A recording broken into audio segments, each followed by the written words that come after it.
Hi, everybody. Welcome back to our next episode of Penalty Box Talks. As always, I'm Grace Hand. I'm Makena, Wright. And first week of the playoffs, lots to talk about. So I guess we'll dive right in. Honestly, watching back our predictions from last week, a couple of them are looking to be in a little bit of danger. Yeah. So we can start there and kind of talk about the surprises so far. I'd like to say, I thought the Calgary-Dallas series would be a much higher scoring series. I don't know what's going on there. The goaltending's been incredible, but the offense has been iffy. Yeah, definitely. I think Jake Oettinger has been unreal for Dallas so far. I mean, he said coming into Calgary, because, I mean, Calgary fans are insane. Like, the energy in the Saddle Dome, I have a couple of friends back home that have been watching, and they said the energy has been unreal. So I know Jake had said coming into playing Calgary, he was nervous about that. He was kind of anxious playing in front of a crowd like that, but he's held his own. I mean, had a shutout the other night. So, I mean, he's been unreal for Dallas so far. And, I mean, same for Markstrom. He's played really well for Calgary. So, I mean, the goaltending has been unreal. Kind of disappointed in how Gaudreau and Tkachuk have been performing. I was expecting more, but it's still early, so we'll see. Exactly. And, I mean, given that exactly what you're saying, the crowd advantage in Calgary was supposed to be huge. And for the fact that it was 2 one-goal shutouts for the first 2 games of the series and now it's even, is I think something no one saw coming. Yeah. I think especially with Dallas, there was very little to demonstrate that they would be able to stop the high-powered Calgary offense, and yet their defense has been blocking shots, throwing the bodies, and like you said, like, their goaltending has been immaculate. And we all were expecting that from Markstrom and Calgary because that's what it's been all year long for them. But Dallas has been a surprise so far. Yeah. So I'm looking forward to seeing how that series shakes out. Yeah, definitely. Like how you said about the home ice advantage, I think some of like the areas where we've been expecting, like, you know, Toronto played really well their first game at home, and then, you know, a little iffy game 2, and then last night, game 3, they're away. Unreal game for Toronto. I mean, I think it was 5-1, 5-2, something like that. 5-2. So, I mean, they played incredible. So it's been weird to see how you would think home ice advantage would really help with that push of like looking for like maybe 2 quick wins right off the bat, but I don't know. It's been interesting. Home ice advantage did work for the Carolina Hurricanes, though. They went 2-0 at home to start the series. Boston got a big win at home last night. That game was crazy. A lot happened in that game, especially with the officials. Yeah. It was a little bit unfortunate for them. Again, hope that everyone's okay. Also, the official that got bowled over by the garbage can was I seen that. interesting, but I think that was a huge win for Boston. Obviously, anytime you go down 2-0, it's a must win. Yeah. But I think in terms of momentum, Carolina is a team that plays off of momentum so well. And if they had won a game at home in Boston, when Boston was at home, I think Boston would have been swept. Yeah, I don't think that there was any way if Carolina won that game that Boston was even going to win one. No, yeah, I agree 1,000%. And just looking at now we're coming into game 3 for Avalanche Predators tonight. Avalanche looking like they could sweep, which is definitely realistic for them against Predators. Predators have been playing well, just not to the caliber that they need to stay in the run. I feel bad for their goaltender. He's been thrown literally in the fire, and he's played well, but I mean, it's Colorado, and he's had very little help from his offense-defense combination. Watching their game the other night, I was surprised to hear that he actually struggled with OCD, and like, I mean, this is like, it's pretty big for him coming back. He's nervous. He openly said that he's nervous about being back, but he played really well the other night. I mean, he's doing well. He is. He definitely is, and it's definitely something to be proud of. That being said, though, I can't see them winning the series. No. I hope they win a game just because of how he's been playing, not even how they've been playing. Yeah. We also have, I guess, a series that we kind of predicted correctly, though I was a little worried at the start, is Minnesota-St. Louis. Yeah. I was worried when St. Louis won that first game. I believe it was 4-0. Yeah. A shutout. Yeah, I was like, uh-oh, that's not good. Yeah, definitely. Eric Stanek has been someone that's really turned it around for Minnesota. Fleury obviously stood on his head last night. The pressure from the goaltending has been unreal, helping with Minnesota turn that around for themselves. And like I said before, Eric Stanek has been big in helping Minnesota turn that around for themselves. And of course, Kirill Kaprizov has been incredible. Yeah. Again, showing so much poise for such a young player. really playing off the veterans like Eriksson Ek and Fleury really well. And he's woken up Zuccarello. Because I know Zook scored last night. Yep. Big Rangers fan. We love Zook. But I really think that those two playing together has been like an unstoppable duo this year. That's been very underrated. Yeah, definitely. I think like kind of talking about some lines that have changed up Toronto Maple Leafs. They Sheldon Keefe, the head coach, he's not one to keep specific lines together, which I love that. He's all about, playing off of what works. Like, I mean, last time you see that Matthews, Marner line out together, Nylander, they're usually their set line. But I love how he's playing to the playoff caliber of this, and he's able to mix things up, and he's feeding off of what works with these teams, especially against Lightning. I mean, they're 2-time previous Cup champions, so I mean they have experience in this area of the game. They know what they're doing, and I think Keefe is making a really smart move by mixing things up and playing what's working, especially with a team like Lightning. Yeah, I agree, and I think that besides there's been a lot of teams that have been forced to change up their lines, and going to the Rangers-Pittsburgh series, a ton of huge injuries coming through this week for both sides. Casey DeSmith out of the playoffs with a core muscle surgery, which I don't think anyone saw coming. No. So now the Penguins are forced to play their third-string goalie, and Louis Domingue, who I love him, but he was very much thrown into this without expectation. And then on the Rangers side, and on the Penguin side, we also have Rickard Rakell, who's out, which is huge for them, especially since there's no way he's coming back this series. No. So if they lose, he's done. Yeah. And then the Rangers, we have Barclay Goodrow, who, I don't know if you heard about this, I just heard about it last night, played 4 periods of Game 1 on a broken left ankle after blocking a shot. I did not hear that. That is unreal. It's crazy, and it speaks a lot to hockey players and their mentality and being able to stick with it and do what's best for the team. However, I don't know. He played well. I just think that, well, actually, I take back what I was going to say. I think that it's very admirable because it's hard to play in a triple overtime game shorthanded because everyone's already exhausted. So I really think that was a really big move of him to make to kind of stick through it with his teammates. Yeah. There's also the injury to Ryan Lindgren, which I'm not really sure what it is, but I think he's meant to come back soon, which is big for the Rangers because he's one of their top defensemen in physicality and just in veteran experience. Yeah, I think there's been quite a few injuries that we're not really hearing about so much. Like, they're not mainstream what we're talking about right now with the playoffs, which I mean is I don't know. Do you think we should be talking about it, or is it something that you'd want to keep quiet as like a player? I think that I can see both sides. I understand why the coaches and the teams are hesitant to share information about the players. One, as like a lack of distraction. You obviously don't want to take away from the main focus, which is just winning games. Mm-hmm. But I also think that they don't want to commit to someone coming back at any given point. I think we have heard a lot about players that we know we're not going to see for a while, but I think that they don't want to commit to saying like someone's recovery time is so-and-so. Yeah. And then having them either not available or available earlier, and then you look kind of silly. And I also, definitely. Players that are starting to rehab and are coming back maybe soon that weren't in the games for the last part of the regular season, I think I can definitely understand keeping that quiet because you kind of want that element of surprise. Yeah. Like, I know for the Rangers, they say Tyler Mott started skating again, but they're not really giving a timeline.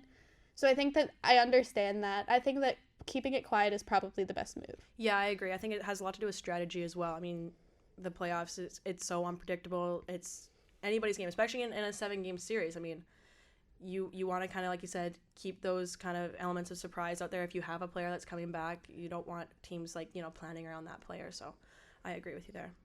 Agreed. And then one more series we haven't talked about. Florida had a huge bounce back win against Washington after dropping Game 1. And they really exerted their will over Washington. It was a very rough game for the Capitals. It was all Florida. There was not a single point in that game that Washington had any sort of control. Yeah. So I think that was huge, and I think that might have been, they kind of got rid of the first round jitters a little bit, and I think that Florida's going to steamroll over Washington which is now on. What we kind of expected. So I was surprised to watch Florida kind of fumble that first game a bit, but then coming in Game 2, that definitely looked like a Panthers team out there. So I was happy to see that, because I was a little nervous for my bracket after that first game. Oh, me too. Believe me. I want to talk about the defense so far. The every team's blue line has been absolutely unreal, both on the defense and offensive side. I mean, I know last night I've never really been a Maple Leafs fan, but after watching some of these playoff games so far, I'm like, I could be a Maple Leafs fan. And it's like the work of their blue line. They played absolutely unreal last night, keeping that puck in, feeding it down to like your Austin Matthews, your Mitch Marners, letting them, you know, show off and like show what Maple Leafs hockey is about. I think everybody's blue line has been incredible. Boston last night had a great blue line. Have you been seeing this too? I agree, and I think that it's huge because in the regular season we saw a lot of sloppy defense, and a lot of these teams coming into the playoffs, one of the big critiques for most of them was that their blue line was not going to be able to hold up against the superstars that were coming against them. Mm-hmm. And I think almost every team has proven us wrong. Not all, a lot of the games have been kind of low scoring, mm-hmm. like, or at least close, which I think is a testament to this defensive power that's come out of absolutely nowhere. Yeah. You could tell it's something that they really worked on, like, in that little break in between. Just kind of they did their reps, they worked on blocking shots, they worked on physicality. Yeah. I do think that's a huge part of defense in the playoffs, is because there's a little more wiggle room from the officials and from, like, the teammates mm-hmm. in being more physical, which I think really helps when you could just check someone right into the boards without having a penalty call as often. Yeah, definitely. And I think, you know, the blue line's been playing a lot more they haven't been playing safe. Like they're pinching in, they're playing pucks in, keeping pucks in on opportunities that I think maybe in the regular season they probably would have came off the line a bit, you know, let them break out of the zone, but they're pinching in, they're keeping the puck in, and it's been exciting to watch, because it's just, I mean, Maple Leafs last night, I keep talking about Maple Leafs because like they're just like, they've stuck out my mind so much, but like most of that game was played in Tampa's zone, and it was from the work of the blue line for sure. Yeah, and I think that also, like, on top of that, the neutral zone play has been really, really good for pretty much all the teams. There's been a lot of turnovers in the neutral zone, but not because of sloppiness, because of good defense or, like, forwards stealing the puck and breaking out.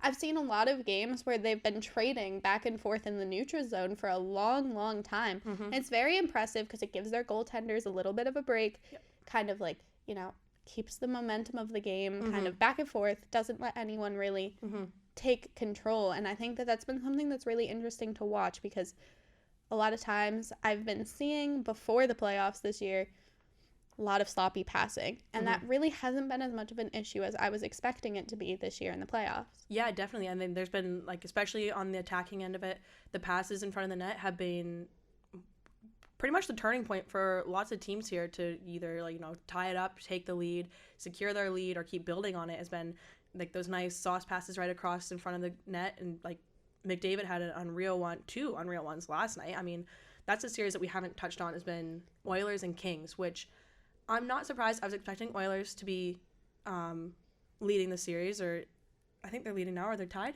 I think it's 2-1 Edmonton. Yeah. But not to the extent 8-2 last night for Oilers. That's a huge score for a playoff game. Yeah, massive. And, you know, McDavid on the score sheet for lots of those points. He's on the ice for, I think, a majority of those goals, 3 of which were assisted by him. I mean, it comes down to, like, just cleaning up the things that were maybe sloppy in the regular season, like you said, the passing. And, like, for the Oilers last night, the passing was on point, and that was just exciting to watch. I think Edmonton is tired of being knocked out in the first round. I think we talked about it last week, and I'm going to say it again. Like, they have too much talent to keep failing at making a playoff run. Yeah. And I didn't have them winning this series just for that reason, but I'm kind of glad they're proving me wrong, because I think that they deserve the chance to fight in the second round mm-hmm. and maybe the conference finals. Like, they deserve that chance to fight for a spot in the final. And I think that if they keep playing this way, if this is sustainable, then I think that they have a really good shot of going far this year. Yeah, definitely. And McDavid, you know, he's always a player that you're talking about for Oilers on the offensive side. But defensively, he came in, he's throwing his body around a lot more. He's laying some really big hits out there, and that is not McDavid's game at all. But, like, he said in I think it was a pregame interview, he said it's playoff hockey. He had to do something, and this isn't normally his game, which he completely is aware of that as well. And he knew that playoffs, it comes down to it's a crunch time now, and so he's playing a lot different style of game for him defensively, and it's paying off.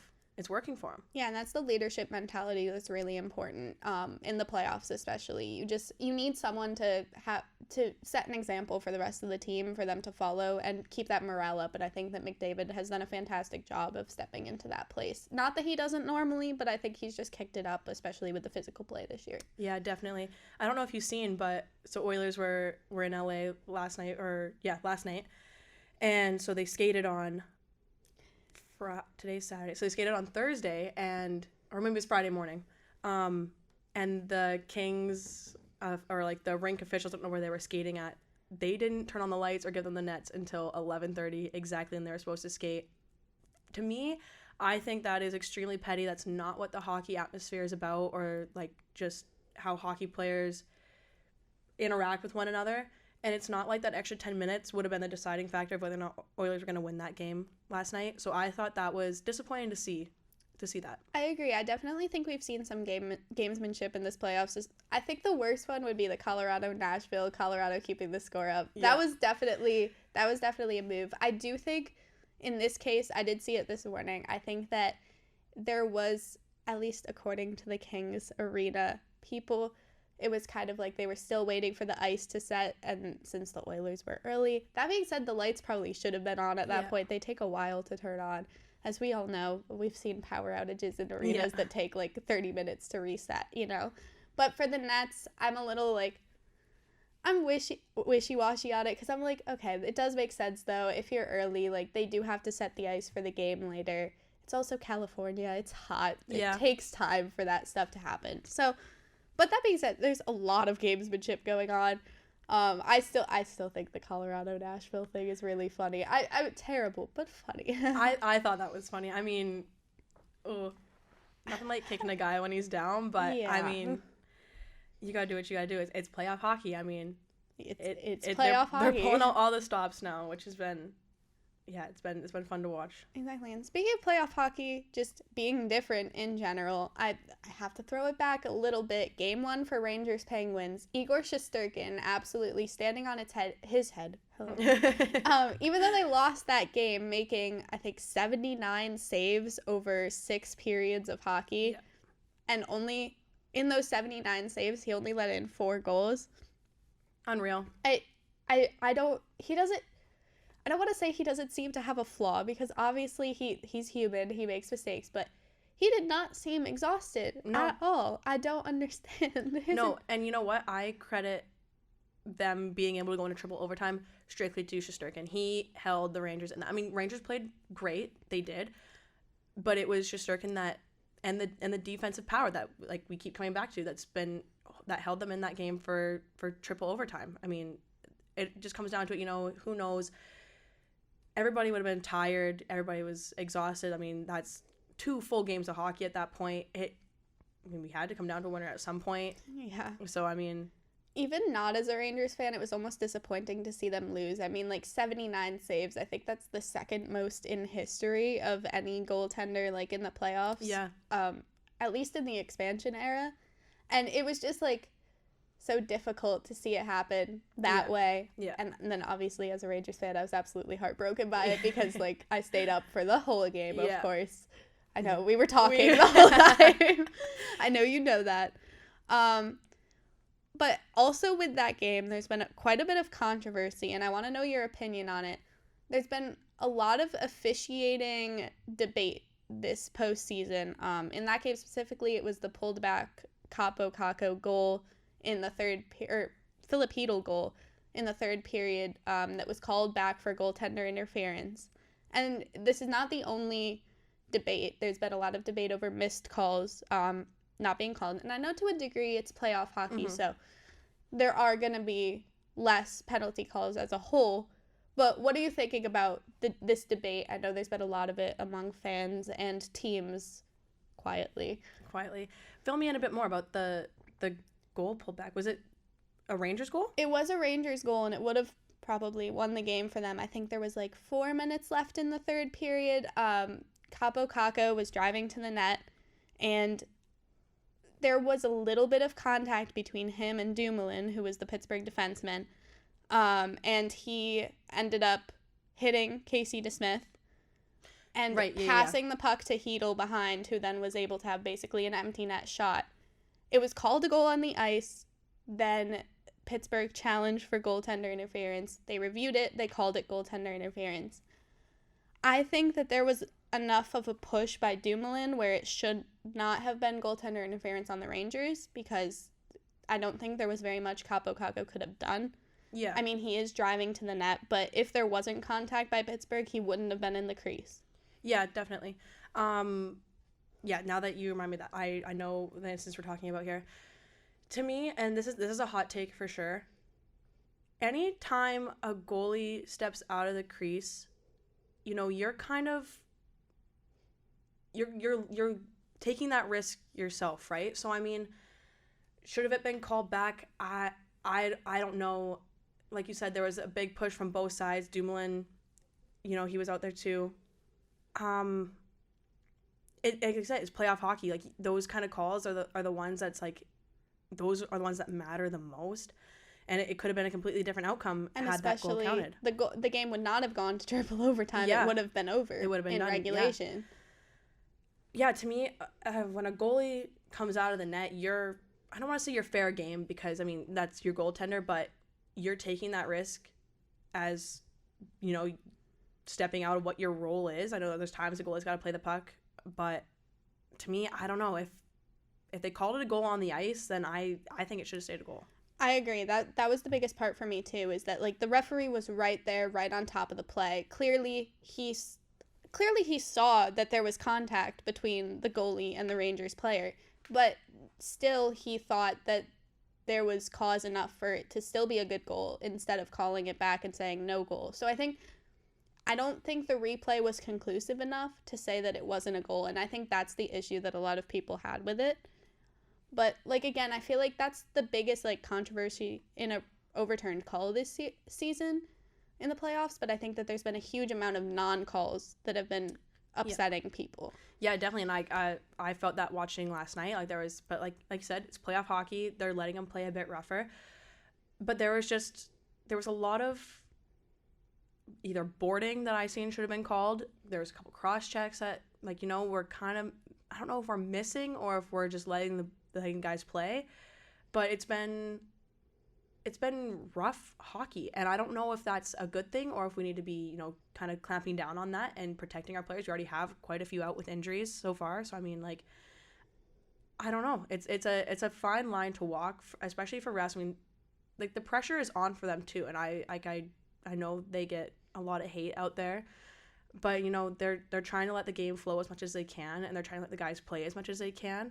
But I don't know. I think there's definitely been some missed calls that kind of need to get cleaned up in these next coming games, especially coming to Game 3 and Game 4 for some teams. Yeah, for sure. I think that the most important thing, especially in playoff hockey, is to make sure that the players are able to play. And if there's a difference between rough play and dirty play, and I think that that's the line that gets a little blurred sometimes with the officiating, and I think that that's the biggest miss for me, is, like, if they're not playing the puck and you slash them, cross-check them, board them, trip them, and that's not called, that's unnecessary.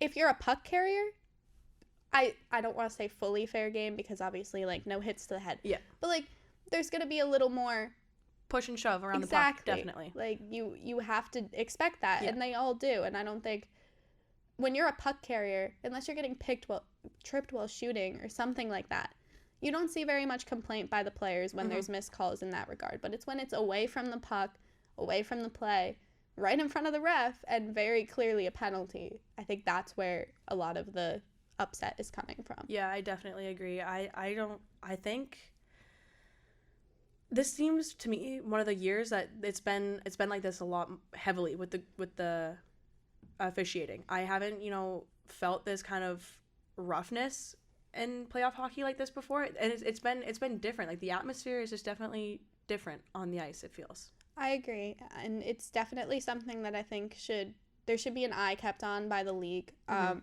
not saying that they should necessarily overrule the refs on the ice. I don't really believe in the off-ice officiating. I know that's been pushed by some people, But I think that it's definitely necessary, especially in terms of suspensions for missed hits to the head, things like that. The league needs to make sure that their officials are in like top form for the playoffs. When the stakes are so high, you need to have good referees, or at least unbiased referees. Yeah, definitely. Like there can't be a slant to one team or the other. Like if you're going to call something, you have to call it for everyone, and if you're not going to call something, you have to not call it for everyone. Yeah, definitely. Coming into Game 3 for most of these teams, some are coming into Game 4 over the next couple of days. Has your bracket changed at all, or are you liking the way your bracket's set up still? I'm not liking the way my bracket's set up in 2 series. Actually 3 series. I think that I was wrong. I'm giving myself room to still be surprised. Hopefully. But I think that Carolina is going to come through over Boston. I don't see them coming back from this. I still think it might be Game 7. Mm-hmm. I still think there's a chance. Boston's an experienced team. They have a lot of power, so I think that that's possible. But I think Carolina will come through. Toronto over Tampa. I had Tampa winning. I thought that their experience was going to really shine through, but with the way they've been playing and the way Toronto's been playing, I just don't see them coming back from that deficit either. And then I did have LA over Edmonton, and it's hard to argue with an 8-2 victory in Game 3, you know? Yeah, definitely. I agree with you there. I also had Boston beating Carolina out. I also don't see that happening anymore. I do have Toronto over Tampa Bay. I don't want to speak too soon on Toronto. I'm extremely hopeful for them, but at the same time, they have a history of choking. So, I mean, they've played a great first couple of games, but it's still anybody's game, especially with the experience that Tampa has in this area of the playoffs. If that series goes to Game 7, I think Tampa will win. Yep. But if it doesn't, then I think it's Toronto. Yep, definitely.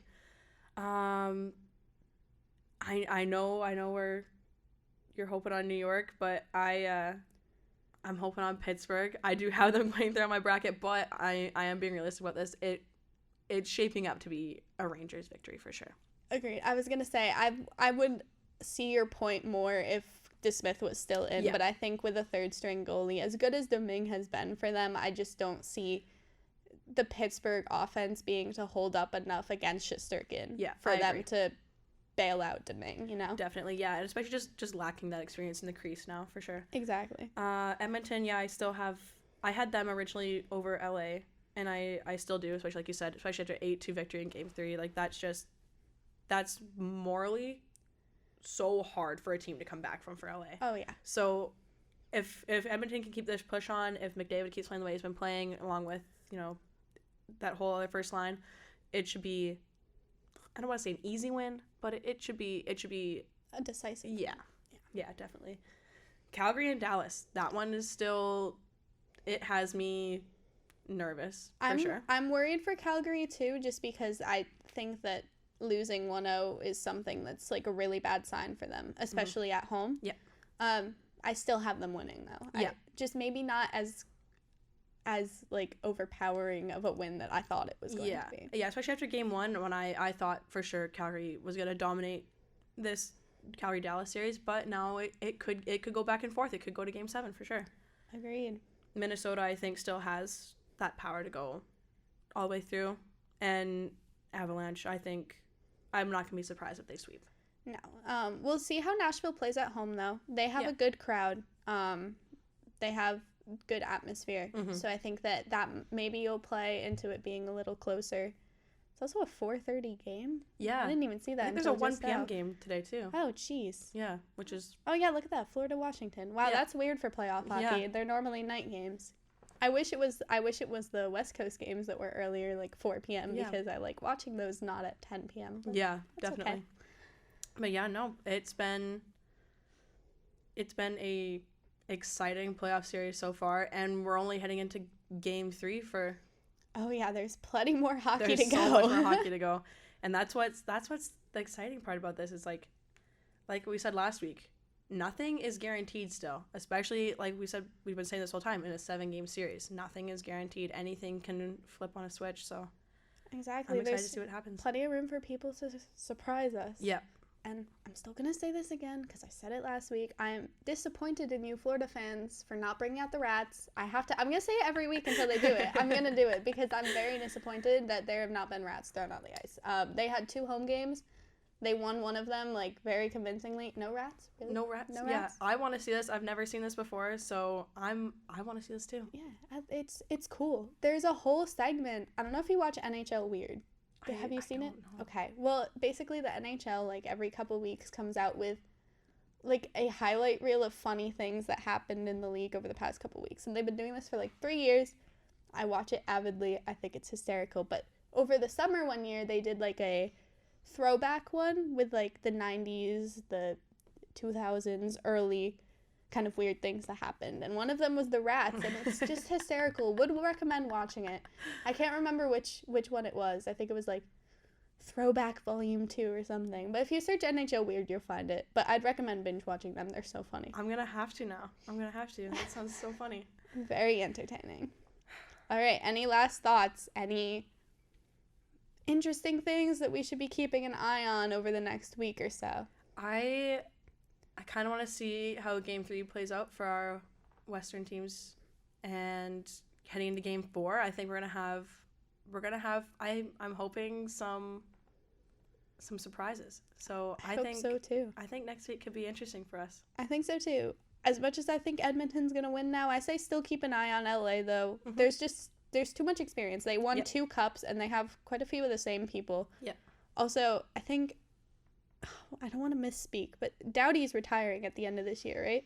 Or not Doughty. Someone. Who was it? I think it might be. Yes, I know who you're talking about, but someone who won the cups with them is retiring at the end of the season. I think it's Doughty, but I'm blanking. Maybe it's Dustin Brown. I don't know. But either way, I think that might be a driving force for them to not go out so easy. Yeah. And if Quick can go back into kind of his old playoff, I know he's older, his playoff mentality, that would be huge for them too. So I'm keeping an eye on that one. I don't think they're going to win the series, but I'm hoping they at least win another couple games. Keep it interesting for us for sure. Oh, for sure. All right. I think we've pretty much covered the first 2-3 games of playoff hockey. All right, and jump back in next week. We might be over Zoom, though. We might be. Got, of course, going back to Canada soon. Yeah. Going back home, and then I will be out of state, and I don't even know if we can use this over the summer, so either way, we'll be back here with updates. We will be back. Zoom will not stop us. So, once again, I'm Grace Hand. I'm Makena Wright. And thank you guys for listening. Hope you enjoy.